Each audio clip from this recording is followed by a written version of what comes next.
మొదటి సమయంలో 2వ అధ్యాయం 18-19.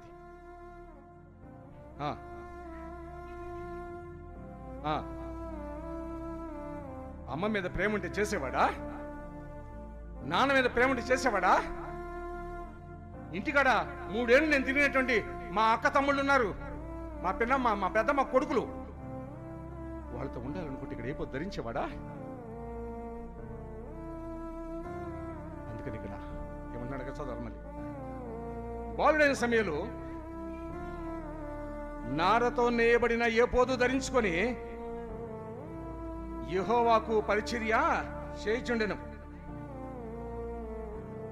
ఏ క్రిస్మస్ కన్నా తీసుకెళ్తానయ్యా, పోనీ పస్కా పండగకి తీసుకెళ్తానయ్యా, లేదు కోతకాల పండగలకు తీసుకెళ్తానయ్యా అన్నది వచ్చి ప్రతిష్ట. ఈరోజు ప్రతిష్ఠించాలి నా బిడ్డనంటే నువ్వు అనుకుంటున్నావు, నా బిడ్డని సేవకి ఇచ్చేస్తా, నా బిడ్డని దానికి ఇచ్చేస్తా, నా బిడ్డని దీనికి ఇచ్చేస్తా. మాటలు కాదు ఇక్కడ, క్రియ కావాలి ఇక్కడ.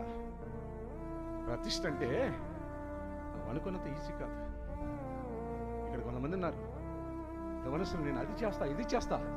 ఏ దేవ ఎవరికి ఇస్తున్నావు ఇక్కడ మాట? నువ్వు మనిషినికి ఇస్తున్నావా, జీవంగల దేవునికి ఇస్తున్నావా?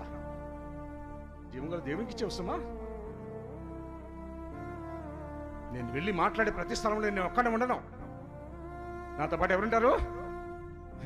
పరమ తండ్రి ఉంటాడు, వింటుంటాడు, లెక్కిస్తుంటాడు. ఎదురు తిరిగిన రోజు ఆ లెక్క బయటికి తీసి తోలు తీస్తాడు. ఎవరు వేయిస్తాడు? ప్రతిష్ట.